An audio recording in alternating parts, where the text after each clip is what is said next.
Assalamualaikum warahmatullahi wabarakatuh. Dalam pembentangan slide yang pertama ini, saya akan menjelaskan tentang keutuhan wacana. Apa itu keutuhan wacana? Keutuhan wacana merujuk kepada kesatuan ataupun kesempurnaan susunan dalam teks yang bermakna.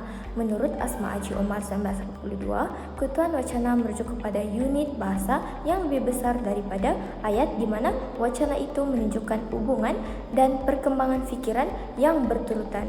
Terdapat dua aspek penting yang perlu ada dalam keutuhan wacana. Yang pertama, aspek koheren, iaitu kesinambungan dalam ayat, dan kedua adalah aspek kohesi, iaitu keserasian dalam ayat. Adalah aspek-aspek dalam keutuhan wacana. Dalam keutuhan wacana terdapat 4 elemen ataupun 4 aspek. Yang pertama adalah keutuhan semantik, yang kedua keutuhan leksikal, yang ketiga keutuhan gramatikal, dan yang keempat adalah keutuhan fonologi. Elemen yang pertama adalah keutuhan semantik. Keutuhan semantik membawa maksud hubungan antara bagian makna ayat secara logik. Sebagai contoh, hubungan antara sebab dan akibat, hubungan antara sebab dan tujuan, dan hubungan antara sebab dan hasil. Contoh dalam artikel yang kami temui adalah hubungan sebab dan akibat. Contoh ayat, hal ini menunjukkan bahwa perkembangan pesat teknologi AI telah menyebabkan perubahan yang ketara dalam pasaran pekerjaan. AI bukan sahaja meningkatkan efisiensi dan produktiviti, tetapi juga mengubah cara pekerjaan dijalankan dan jenis kemahiran yang diperlukan. Di sini, sebab yang dinyatakan adalah perkembangan teknologi yang pesat, dan akibat pula yang dinyatakan adalah perubahan yang ketara dalam bidang pekerjaan ataupun pasaran. Seterusnya adalah elemen yang kedua dalam keutuhan wacana adalah keutuhan leksikal. Keutuhan leksikal ialah pemilihan dan penggunaan kata yang serasi dan sesuai dengan makna yang ingin disampaikan. Antara aspek dalam keutuhan wacana leksikal adalah antonim, hiponim, kolokasi, sinonim, dan pengulangan perkataan yang sama. Contoh dalam artikel yang kami temui adalah keutuhan leksikal pengulangan, di mana penggunaan AI digunakan secara berulang dalam ayat artikel ini. Selain itu, aspek dalam keutuhan gramatikal. Keutuhan gramatikal membawa maksud teks yang memperlihatkan hubungan berdasarkan tata bahasa melalui penanda rujukan, penanda penggantian, penanda pengguguran, dan penanda penghubung. Dalam artikel yang kami temui, terdapat penanda penghubung dan penanda penggantian.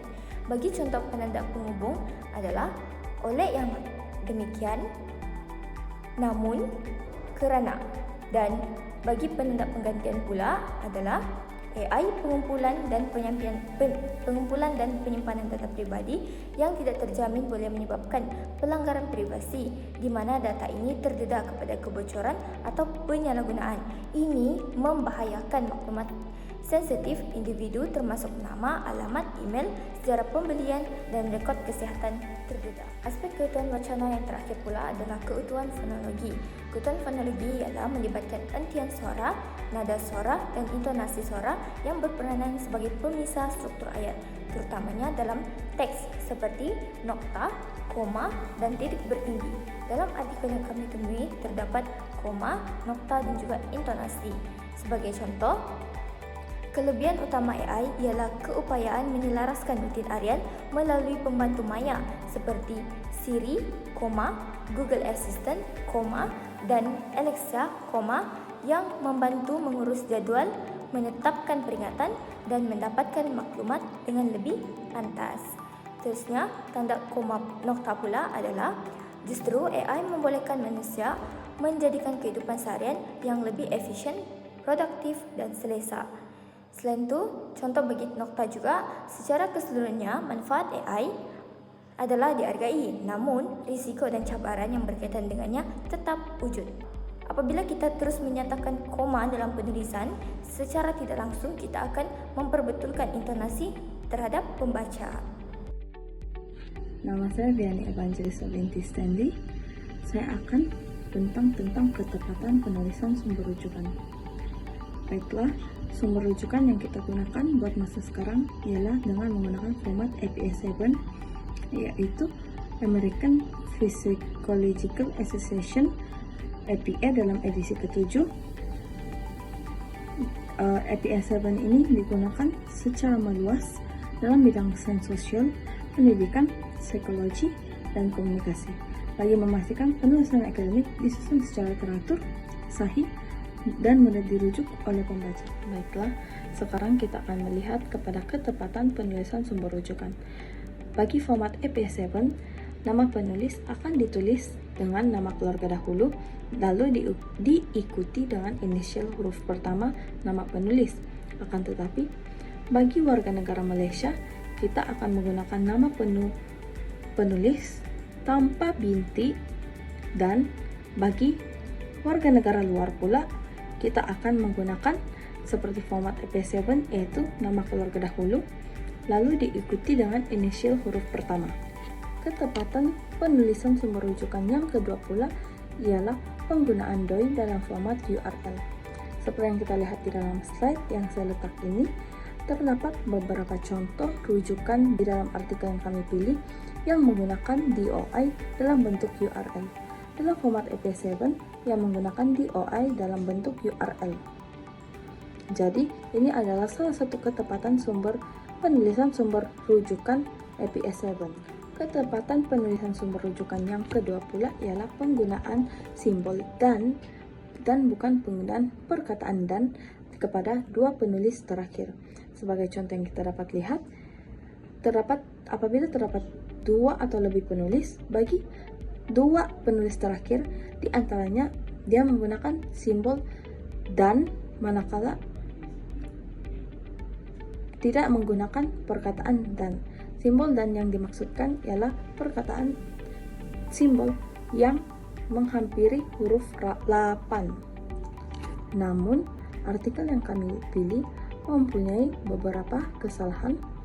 Contohnya, tahun yang diterbitkan tidak diletak dalam kurungan. Seperti yang kita semua tahu, bagi penulisan sumber rujukan, tahun terbitan perlu diletakkan selepas nama penulis dan perlu diletakkan di dalam kurungan. Tetapi artikel yang kami pilih tidak meletakkan tahun terbitan di dalam kurungan. Dengan itu, ini merupakan salah satu kesalahan yang tidak mematuhi format APA7. Assalamualaikum warahmatullahi wabarakatuh dan salam sejahtera. Nama saya Wan Muhammad Syakir Dewan Dasuki akan meneruskan pembentangan ini dengan menerangkan tentang komponen kejelasan dalam penulisan. Terdapat 4 komponen yang akan dibincangkan. Pertama sekali ialah bahasa yang tepat dan tidak kabur. Komponen kedua ialah susunan idea yang logik dan sistematik. Komponen ketiga pula ialah ayat dan perenggan yang ringkas dan padat. Komponen keempat iaitu komponen terakhir ialah penulis memahami golongan sasaran pembaca. Baiklah, seterusnya saya akan menerangkan tentang komponen yang pertama, iaitu bahasa yang tepat dan tidak kabur, iaitu menggunakan istilah yang jelas dan bukan istilah yang terlalu umum atau kabur. Sebagai contoh, ayat keputusan yang boleh dipercayai adalah lebih baik berbanding keputusan yang agak baik. Seterusnya, komponen kedua pula ialah susunan idea yang logik dan sistematik, iaitu idea perlulah dibentang dalam aliran yang mudah diikuti. Sebagai contoh, melalui aliran pengenalan, isi utama dan kesimpulan sebagaimana yang kita gunakan dalam pembuatan karangan. Selain itu, perkataan penyambung seperti penanda wacana dapat membantu pembaca mengetahui hubungan antara suatu ayat dengan ayat yang lain. Seterusnya, saya akan menerangkan tentang komponen yang ketiga, iaitu ayat dan perenggan yang ringkas dan padat. Iaitu elakkan ayat terlalu panjang dan berbelit kerana boleh menyebabkan pembaca pening ketika membaca. Hal ini boleh menyebabkan kekeliruan kepada maksud sebenar ayat. Selain itu, ialah perenggan yang mempunyai terlalu banyak idea boleh sebaiknya dipecahkan kepada beberapa ayat supaya lebih mudah untuk difahami. Seterusnya, komponen keempat pula ialah penulis memahami golongan sasaran pembaca. Penulis seharusnya memahami siapakah yang akan membaca penulisannya serta latar belakang mereka supaya penulis dapat menggunakan bahasa yang mudah difahami mengikut golongan tertentu. Selain itu, penulis perlulah menyertakan definisi bagi istilah-istilah teknikal supaya pembaca dapat memahami keseluruhan ayat yang dinyatakan. Seterusnya, telah saya sertakan contoh ayat yang jelas daripada artikel yang kami gunakan, iaitu isu keselamatan dan etika penggunaan kecerdasan buatan. Contohnya ialah kecerdasan buatan AI telah menjadi sebahagian penting dalam kehidupan moden, memberi impak kepada pelbagai sektor. Ayat ini dikatakan jelas kerana ia dimulakan dengan definisi ringkas, iaitu kecerdasan buatan AI menyatakan hubungan dengan kehidupan moden dan menyebut perkara umum, iaitu pelbagai sektor. Ayat ini juga dikatakan jelas kerana menggunakan bahasa yang ringkas dan mudah difahami. Kali ini pula, saya akan menerangkan tentang ayat yang boleh diperbaiki. Sebagai contoh, sistem AI yang menggunakan pembelajaran mendalam, deep learning, sering membuat keputusan yang tidak dapat diramalkan walaupun oleh penciptanya. Frasa tidak dapat diramalkan walaupun oleh penciptanya agak berat dan kompleks kerana pembaca mungkin tidak dapat memahami maksud tidak dapat diramalkan. Contoh ayat yang boleh diubah ialah sering membuat kepada kadangkala menghasilkan, manakala tidak dapat diramalkan walaupun oleh penciptanya boleh diubah kepada ayat penciptanya sendiri tidak dapat dijangka. Perubahan ini membolehkan pembaca memahami ayat dengan lebih mudah.